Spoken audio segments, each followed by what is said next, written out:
आज हम एक सीरीज़ को स्टार्ट करने लगे हैं जिसका नाम है द लेजेंड ऑफ फजल।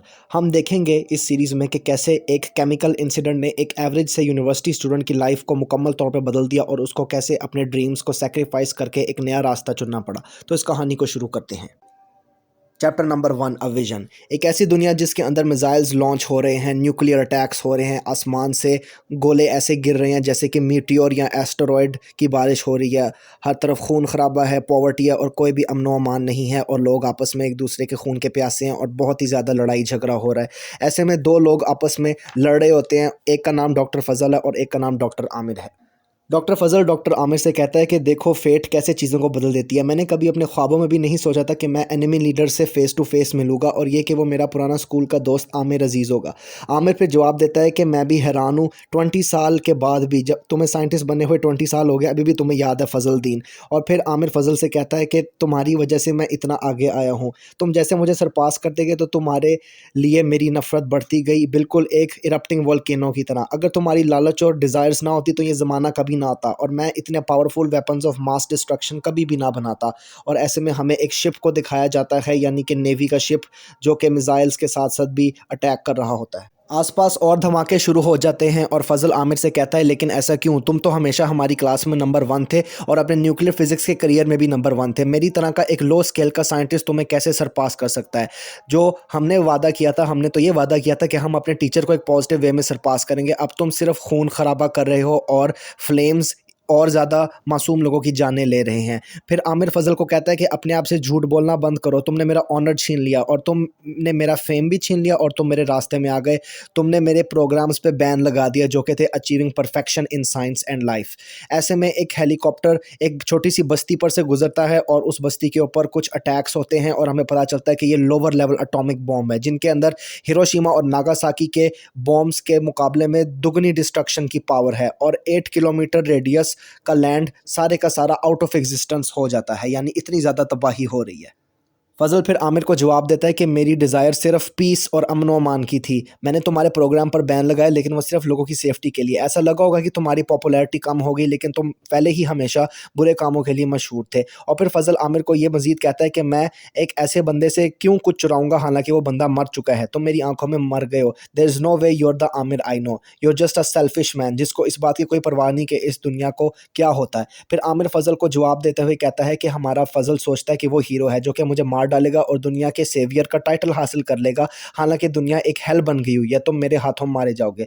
और हमें पता चलता है कि दोनों के हाथों में तलवारें होती हैं और दोनों तलवारों में बहुत ही लीथल किस्म का पॉइजन होता है। अगर एक कतरा भी ब्लड स्ट्रीम में दाखिल हो जाए तो ये विक्टिम को पैरालाइज कर सकता है और चंद ही सेकंडों में विक्टिम की मौत वाक़ हो सकती है। और आखिरकार इन दोनों की तलवारें क्लैश करती हैं, लेकिन हमें पता चलता है कि ये सिर्फ और सिर्फ मेन कैरेक्टर यानी कि फजल का ख्वाब है। फजल फिर उठता है और उसको एहसास होता है कि उसके हेयर मेस्ड अप है और उससे क्या करना चाहिए। वो फिर देखता है क्लॉक को और सुबह के 8 बज रहे होते हैं और वो फिर अपनी रूटीन को देखता है, अपने शेड्यूल को देखता है और फिर अपने बालों का हेयर स्टाइल बनाता है और फिर निकल पड़ता है। Chapter number 2, the competition. Fazal खुद से सोचता है कि मेरा हेयर स्टाइल बहुत ज़्यादा चार्मिंग और यूनिक है और लड़कियां मुझे बहुत ज़्यादा नोटिस कर रही होंगी and they might even fall for me, और वो थोड़ा बहुत हंसता है। लेकिन उसको ये फिर लगता है कि उसकी दाढ़ी या उसकी बियर्ड की वजह से मैं थोड़ा सा ओवर एज लगूंगा। फिर वो कहता है कि इस टॉपिक को मुझे छोड़ देना चाहिए और फैंटेसी की दुनिया से निकलना चाहिए। वो फिर अपना पेपर ढूंढता है।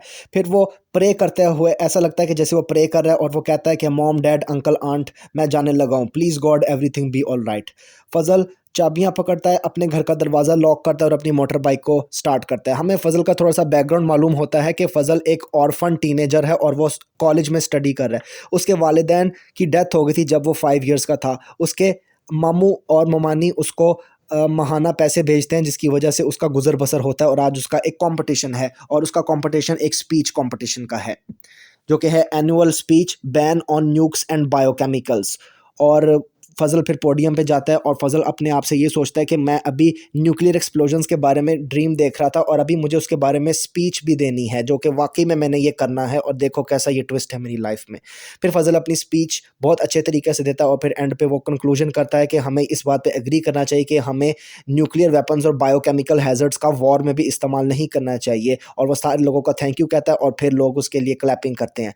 फिर फजल सोचता है कि ये स्पीच तो मेरी एक्सपेक्टेशन से बेहतर हो गई गई और मेरी सेकंड पोजीशन भी आ गई। फजल फिर खुद से सोचता है कि मुझे कुछ रिसर्च का काम भी करना चाहिए, लेकिन मैं वो डरावना ख्वाब इतनी आसानी से नहीं भूल सकता। अभी भी उसको वो ख्वाब के मिसाइल और न्यूक्लियर बॉम्ब्स और रेडियो एक्टिव एलिमेंट्स का आइडिया हो रहा होता है। फिर 2 साल गुजर जाते हैं और फजल की कॉलेज की ज़िंदगी फिनिश हो जाती है और वो अपने फाइनल एग्ज़ाम्स को बेहतरीन नंबर्स के साथ पास कर लेता है और उसकी one of the best universities में दाखिला हो जाता है और अब उसकी यूनिवर्सिटी लाइफ स्टार्ट हो जाती है। और वो कुछ उसके सब्जेक्ट्स हमें मालूम होते हैं जो कि है advance algebra and trigonometry, higher mechanics, atomic physics, advanced nuclear chemistry, eastern philosophy. तौबा, इस भाई के तो इतने ज़्यादा सब्जेक्ट्स हैं, आइडिया हो गया होगा कि यूनिवर्सिटी लाइफ कितनी टफ होती है। Chapter number 3, research rivals. फजल अपने क्लास में अपने सर से पूछता है कि सर, क्या ये मुमकिन है कि हम न्यूक्लियर एनर्जी को इस तरह इस्तेमाल करें कि ये मैनकाइंड के लिए बेनिफिशियल हो और एनवायरनमेंट पे कोई भी साइड इफ़ेक्ट्स ना हो और कोई भी कैजुअलिटीज़ ना हो। और फजल ये सवाल अपने यूनिवर्सिटी के 3rd ईयर के 6th सेमेस्टर में करता है और फजल सोचता है कि अगर ये सवाल प्रूव हो जाए तो ये रेवोल्यूशनरी होगा। और ये अपने फिजिक्स के प्रोफेसर से पूछता है। फिजिक्स का प्रोफेसर उसको देख के ज़रा हैरान हो जाता है और परेशान होता है और वो कहता है कि देखो फजल, न्यूक्लियर एनर्जी को पावर स्टेशंस में इस्तेमाल किया जाता है इलेक्ट्रिसिटी को जनरेट करने के लिए, लेकिन चेरनोबिल के इंसिडेंट्स के वाक़यात हुए हैं, इसलिए हम कह सकते हैं कि कैजुअलिटीज़ बहरहाल एग्जिस्ट करती हैं। फजल के प्रोफेसर उसको कहते हैं कि साइंटिस्ट तो एब्सोलूट ज़ीरो टेम्परेचर भी अचीव नहीं कर सके और तुम उनसे ये एक्सपेक्ट करते हो कि वो न्यूक्लियर पावर को बिल्कुल ज़ीरो कैजुअलिटीज़ के साथ अचीव करें। फिर फजल कहता है कि इसका मतलब कि कुछ भी नहीं किया जा सकता और ये जनरेशन क्या ये अचीव नहीं कर सकती, और फिर सर हमें क्या करना चाहिए। फिर सर फजल को मोटिवेट करते हुए कहते हैं कि अभी मैं इस बारे में इतना श्योर नहीं हूँ क्योंकि साइंस मुसलसल इवॉल्व कर रही है और ऐसा ही है, तुम सब लोग इस पर थोड़ी सी रिसर्च करने की कोशिश करो। फिर फजल एक्साइटेड होकर कहता है कि ये अच्छा, इतना भी बुरा आइडिया नहीं है और ये थोड़ा बहुत थकाने वाला होगा लेकिन ये फ़न भी होगा। और फजल खुद से सोचता है कि वो इस बारे में काफ़ी ज़्यादा एक्साइटेड हो रहा है। मैं अपना आंसर ढूंढूंगा, मैं अपना रास्ता ढूंढूंगा। मैं इससे पहले कभी भी इतना ज़्यादा इंडिपेंडेंट अडल्ट महसूस नहीं किया। फिर एक लड़की फ़जल को इडियट कहती है और कहती है कि फ़जल ने हमारा काम मज़ीद इंक्रीज़ कर दिया, एक और थका देने वाले रिसर्चिंग प्रोजेक्ट को ऐड करके। आखिर उसका मसला क्या है। फिर फ़जल खुद से सोचता है कि इस लड़की के साथ क्या माजरा है। इस लड़की का नाम है मिनाहिल और फ़ज़ल सोचता है कि मनाहिल को अपने ऊपर पहले से कुछ ज़्यादा ही गुरूर है। आमतौर पर तो ये मुझसे दूर रहती है, आखिर में ये प्रोजेक्ट वाकई में बहुत बड़ी चीज़ है। फ़ज़ल फिर खुद से ये सोचता है कि उसके जापानीज़ हेयर स्टाइल और उसके अजीब-व-गरीब एक्सप्रेशंस की वजह से उसको जज करना और उसको अंडरस्टैंड करना काफ़ी मुश्किल है। फिर फ़ज़ल अपने आप से कहता है कि काम हमें शुरू करना चाहिए, बहुत ज़्यादा काम है करने को और मेरे पास सिर्फ 2 वीक्स का टाइम है। फ़ज़ल सोचता है कि वो एआई से कुछ हेल्प लेगा अपने रिसर्च वर्क में, लेकिन उसको फिर आइडिया होता है कि ये आसानी से रिकॉग्नाइजेबल होगा और प्लेजरिज्म वाला केस हो जाएगा। फिर फ़ज़ल सोचता है कि उसको बुक्स यूज़ करनी पड़ेंगी। फ़ज़ल को आइडिया होता है कि ये रिसर्च प्रोजेक्ट के साथ-साथ एक कॉम्पिटिशन भी है। मनाहिल पहले ही उसको एटीट्यूड दिखा रही है और उसे नेगेट कर रही है, लेकिन फिर भी फ़ज़ल डिटरमिन्ड होता है और वो कहता है कि देखी जाएगी। दूसरा दिन आ जाता है, फ़ज़ल के टीचर उससे पूछते हैं कि तुम्हारा रिसर्च प्रोजेक्ट कैसे जा रहा है और कोई तुम्हारे दोस्त या पार्टनर्स वगैरह भी हैं। फ़ज़ल थोड़ा-सा परेशान हो जाता है और अपने सर से कहता है कि मेरे कोई भी असल पार्टनर्स नहीं हैं, मैं इसको अपने ऊपर करने की कोशिश, यानी कि मैं इस प्रोजेक्ट को खुद करने की कोशिश कर रहा हूँ, क्या ये सब ठीक है? फिर फ़ज़ल के टीचर फ़ज़ल को एडवाइस करते हैं कि एक ग्रुप प्रोजेक्ट में ये फ़ायदा होता है कि हर बंदे का रोल डिवाइडेड होता है, तो इसलिए टास्क को कैरी आउट करना काफ़ी आसान होता है और ये बात तुम्हें पता होनी चाहिए। मनाहिल फिर सर से पूछती है कि क्या वो उसे कुछ टिप्स देंगे एक first class science research project के लिए। अब फ़ज़ल एक थॉट में है, वो सोच रहा है कि वो अपने रिसर्च पार्टनर्स किसको बनाए। वो आमिर एक लड़के के बारे में और मनाहिल के बारे में सोचना नहीं बंद कर सकता, लेकिन उसको पता है कि आमिर और मनाहिल उसके बहुत ही फियर्स राइवल्स हैं और वो कभी भी उसकी मदद नहीं करेंगे। और अब क्वेश्चन है कि वो फ़ज़ल क्या करेगा। तीसरा दिन आ जाता है और फ़ज़ल ने कुछ रिसर्च का काम किया होता है अपने बलबूते पर, लेकिन अभी भी वो उस ग्रुप वाली चीज़ के बारे में सोच रहा है। फ़ज़ल फिर सोचता है कि वो अपनी रिसर्च वर्क को बढ़ा दे और कुछ ज़्यादा टाइम लगाए। चौथा दिन आ जाता है और आमिर फ़ज़ल को इशारा करते हुए अपना नाम बताता है और ये भी फ़ज़ल से कहता है कि मुझे इस बात का आइडिया है कि तुम्हें मेरा नाम पहले से पता होगा। मुझे पता है कि हम दोनों अपने आइडियाज़ में बहुत स्टबर्न हैं और हम एक तरह से राइवल्स हैं, लेकिन क्या मैं तुम्हारा ग्रुप जॉइन कर सकता हूँ? फ़ज़ल इस बात को सुनकर आमिर को एक सीरियस नज़र से देखता है और आमिर को कहता है कि मेरा कोई भी ग्रुप नहीं है, तुम्हें ये पता ही होगा कि मैं अकेला हूँ। अगर मैं प्रोफ़ेसर से कुछ क्वेश्चंस पूछ लेता हूँ और अगर प्रोफ़ेसर उसका पॉजिटिव जवाब दे देते हैं, इसका मतलब ये नहीं है कि मैं एक सोशल पर्सन हूँ। लेकिन फ़ज़ल आमिर को ये बात भी कहता है ज़रा गुस्से से और ज़रा ऊंची आवाज़ में कि अगर मैं अकेला हूँ, इसका मतलब ये भी नहीं है कि मैं वीक हूँ। मैं पहले ही तुम्हारा और बाकी लोगों का 3 ईयर्स से सामना कर रहा हूँ, अब बस कर दो। फ़ज़ल को पता है कि उसके आमिर और मनाहिल के साथ कुछ पास्ट एक्सपीरियंसेस हुए हैं और उसको पता है कि वो उन दोनों में से किसी को भी इतनी आसानी से ट्रस्ट नहीं कर सकता, क्योंकि वो दोनों उससे भी ज़्यादा तेज़ और क्लेवर हैं। और फिर फ़ज़ल ख़ुद से कहता है कि ये आमिर का कोई ना कोई अपना पर्सनल इंटरेस्ट होगा, या फिर वो इसलिए ये काम कर रहा है क्योंकि मिनाहिल ने उसको ये करने को कहा होगा। रिसर्च वर्क का 5th डे आ जाता है और फ़ज़ल न्यूक्लियर फिशन चेन रिएक्शन के ऊपर काम कर रहा होता है और उसका रिसर्च वर्क इंटेंसिफाई हो जाता है और वो गैमा रेज और फिशन के बारे में मालूमात हासिल करता है अपने लैपटॉप के ऊपर। और उसे इस बात का भी नॉलेज हो जाता है कि ग्रेफाइट और लेड जो हैं वो गैमा रेज जैसी ख़तरनाक रेडिएशंस को अब्जॉर्व कर सकते हैं। फिर दूसरी तरफ आमिर का सीन दिखाया जाता है। आमिर मिनाहिल से कह रहा होता है कि मुझे तो लग रहा था कि तुमने कहा था कि वो हमें एक्सेप्ट कर लेगा क्योंकि वो नरम दिल है, लेकिन वो तो अपने बिलीव्स में बहुत ज़्यादा फर्म है, बिल्कुल जैसे वो आम तौर पे है। फ़ज़ल तो हमें राइवल से ज़्यादा दुश्मन मानता है, या फिर मुझे ऐसा लगता है। फिर आमिर को मिनाहिल कहती है कि ज़ाहिर है तुम बेवकूफ़ हो आमिर, तुम्हें लगता है कि वो हमें इतनी आसानी से एक्सेप्ट कर लेगा, अगरचे हम जीनियस हैं लेकिन फ़ज़ल स्ट्रेटेजिकली सोचता है। और फिर आमिर कहता है कि फ़ज़ल का एक्सपीरियंस हमारे जीनियस को सरपास करता हुआ नज़र आता है। He is got the spirit of a tiger. Day 6 फ़ज़ल का रिसर्च वर्क काफ़ी हद तक हो गया होता है, जैसा कि nuclear reactions, fission chain reactions और गैमा डीके वगैरह के बारे में वो अपना थीसिस लिखता है। और फ़ज़ल सोचता है कि वो एआई से कुछ हेल्प लेगा, ख़ास तौर पे प्रेजेंटेशन के बारे में और कुछ कॉन्फिडेंस टिप्स के बारे में। सुबह के 6:35 पर फ़ज़ल के मोबाइल के ऊपर मैसेज रिसीव होता है और फिर फ़ज़ल ज़रा शॉक होता है कि सुबह सुबह इतनी जल्दी कौन उसको मैसेज कर सकता है, और मेरे पास तो उनके कॉन्टैक्ट नंबर भी नहीं है। चलो देखते हैं। मैसेज में लिखा होता है, good morning Fazal and hi, this text is from Aamir Aziz and Minahil Ali. ये उन दोनों लड़के लड़कियों के कंप्लीट नाम है। वो इस टेक्स्ट में मज़ीद ये लिखा होता है कि कल आमिर ने तुमसे बात करने की कोशिश की लेकिन तुमने नहीं सुना। हम तुम्हें किसी किस्म का नुकसान नहीं पहुंचाना चाहते और होपफुली तुम भी हमें नुकसान नहीं पहुंचाना चाहोगे। सुबह में माइंड फ्रेश होता है, हमें पार्क में सुबह 7 बजे तक मिलने आओ। फ़ज़ल इस पे परेशान हो जाता है और वो कहता है कि ओ यार, अब मुझे उनको दोबारा से देखना पड़ेगा, उनका दोबारा से सामना करना पड़ेगा, लेकिन मैं कोई भी कावर्ड नहीं हूँ और मैं ये आखिर तक देखूँगा। चलो ठीक है, देखी जाएगी। फिर सुबह 7 बजे के आसपास तक फ़ज़ल जो है वो वहाँ पार्क में पहुँच जाता है। फ़ज़ल आमिर और मिनाहिल से मिलता है, लेकिन वो बहुत कॉशियस होता है उनसे बात करते हुए। वो बस ये सोचता है कि वो उससे इतनी सुबह के वक्त क्या चाहते हैं, और वो आमिर और मिनाहिल थोड़ी सी बात को हल्का फुल्का करने के लिए कहते हैं कि सुबह का मौसम काफ़ी अच्छा होता है, ऐसा ही है ना फ़ज़ल। फिर फ़ज़ल मिनाहिल और आमिर को कहता है कि ग्रीटिंग्स को स्किप करो और बस बिज़नेस के ऊपर आओ, बताओ कि क्या काम है, इतनी सुबह सुबह मुझे क्यों बुलाया है।